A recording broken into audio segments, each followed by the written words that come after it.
Hello दोस्तों, कैसे हो आप लोग? आई होप आप सभी अच्छे होंगे। सो बेसिकली आज का सेशन उन सभी स्टूडेंट्स के लिए है जो गेट 2025 का एग्जाम देके आए हैं और एग्जाम कुछ ज़्यादा अच्छा नहीं गया। आई नो आप सभी का आपने बहुत मेहनत करी होगी बट स्टिल आपका एग्जाम अच्छा नहीं गया। तो होता है कि बहुत सारे लोग डिमोटिवेट हैं। मेरे को मैसेज भी आए थे एक दो के कि सर अभी समझ नहीं आ रहा है, इतना मेहनत करने के बावजूद भी क्वेश्चन नहीं बन पाए। तो इसी के ऊपर आज डिस्कशन करते हैं और बताते हैं कि क्या इसका मतलब ये आपके लिए एकदम वेकअप कॉल थी कि तैयार हो जाओ भाई, नेट भी मतलब क्या आपका नेट भी अच्छा नहीं जाएगा, ऐसा कुछ भी है क्या? सो इस पे डिस्कस करते हैं बेसिकली। तो ज़्यादा देखो टेंशन नहीं लेना है। होता क्या है कि आप इसको ऐसे करके भूल सकते हैं कि एक बुरा सपना था, ठीक है? और दूसरा रीज़न जो एकदम वैलिड रीज़न भी आपको लगेगा, वो रीज़न ये है कि गेट एग्जाम जो है वो बेसिकली थोड़ा सा कैलकुलेटिव एग्जाम है, ठीक है? देखो आपको पता है कि बेसिकली गेट जो है वो इंजीनियरिंग एंट्रेंस एग्जाम है जो बेसिकली एमटेक वगैरह के लिए फेमस है और बट स्टिल ये मैथमेटिक्स भी कराता है। तो आप कभी भी आप इसके प्रीवियस ईयर उठा के देखो तो लेवल सीएसआईआर नेट के कंपैरिजन में बहुत टफ रहता है। उसका रीजन है कि यदि कुछ टॉपिक्स को मैं बताऊं कि जैसे फंक्शनल एनालिसिस जो आपका एक टॉपिक है वो अच्छा खासा पूछा जाता है। फिर आप बात करेंगे मीजर थ्योरी अच्छा खासा पूछा जाता है। फिर आप बात करेंगे फील्ड थ्योरी अच्छा खासा पूछा जाता है।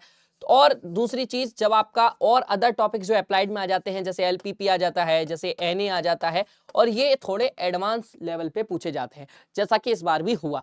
तो आपको इतना ज्यादा टेंशन नहीं लेना है। यदि गेट एग्जाम अच्छा नहीं गया है तो ऐसा नहीं है कि आपका सीएसआईआर नेट एग्जाम अच्छा नहीं गया है या फिर ऐसा भी नहीं है कि आपकी तैयारी अच्छी नहीं है। देखिए एग्जाम डिपेंड करता है कि वो कौन सी आईआईटी बना रही है, ठीक है? गेट एग्जाम में हमेशा ऐसा होता है आपने अलग अलग आईआईटी अलग अलग अप्रोच के थ्रू क्वेश्चंस क्रिएट करती हैं। तो बिल्कुल भी ऐसा मत सोचो कि आपका एग्जाम अच्छा नहीं गया है तो अपने आप पे क्वेश्चन मार्क खड़े मत होने दो। आपने पढ़ाई करी है, शिद्दत से पढ़ाई करी है, सच्चे मन से पढ़ाई करी है तो बिल्कुल आपका नेट अच्छा जाएगा। इसमें कोई प्रैक्टिस मतलब कोई भी दिक्कत वाली बात नहीं है। बस आपको फोकस क्या करना है, फोकस करना है प्रैक्टिस पे, ठीक है? आपको आप बस इसको ये समझो कि एक बैकअप कॉल थी, मतलब एक हमने ट्रायल दिया और हमको ये समझ में आ गया कि एग्जाम में प्रेशर कितना रहता है। तो ये आप बस इतना इतना पॉजिटिव लेके चलो कि भैया एग्जाम में प्रेशर क्या होता है, वहां पे दिमाग कैसे काम करता है। तो बस अब आपके पास जितने दिन बचे हुए हैं उस पे बहुत अच्छे से लग जाओ। सबसे ज्यादा चीज मैं जो आपको बताने जा रहा हूं वो सबसे ज्यादा इंपॉर्टेंट है, वो है प्रैक्टिस। इस टाइम जो आप नए कॉन्सेप्ट पढ़ने चाहते हो ना वो सब छोड़ दो और केवल करो प्रैक्टिस। प्रैक्टिस किसकी? पीवाईपी की प्रैक्टिस, किसकी? नए क्वेश्चंस की प्रैक्टिस, किसकी? जो आपने पढ़ लिया है उन क्वेश्चंस की प्रैक्टिस करो।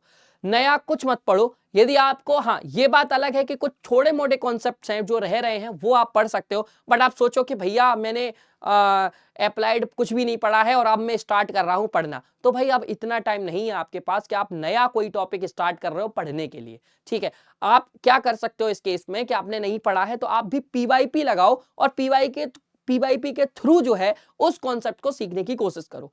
मतलब आप थ्योरी पढ़ोगे फिर क्वेश्चन लगाओगे तो वो आपका ज्यादा टाइम ले जाएगा, ठीक है? So this is my small suggestion जो मेरी तरफ से है। बाकी आपका खुद का ओपिनियन तो रहेगा ऑब्वियसली।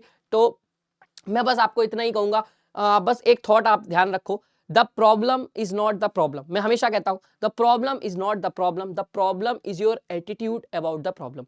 तो आपका एटीट्यूड अब क्या रहने वाला है इन 20 से 25 दिनों में before your CSIR net exam is the main thing, ठीक है?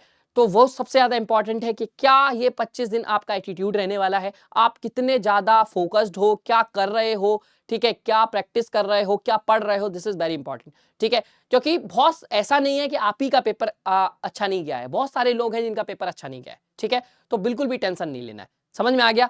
सो आई होप आप मेरा जो वीडियो का मोटिव है वो समझ गए होंगे। बिल्कुल भी टेंशन नहीं लेना है और एकदम बढ़िया से एकदम तैयार हो जाओ, बिल्कुल फिर से खड़े हो जाओ और इस बार सीएसआईआर में जेआरएफ क्वालिफाई आप ही करोगे मुझे पता है, बट फोकस करना बहुत जरूरी है, ठीक है? सो रेडी हो जाओ एंड बी फोकस्ड और प्रैक्टिस ऐसी करनी है कि दूसरा कोई कर नहीं पाए, ठीक है? समझ गए ना? चलो, और बेस्ट ऑफ लक अभी से आप सभी को सीएसआईआर नेट एग्जाम के लिए और अच्छे से पढ़ो, ठीक है? चलो बाय बाय।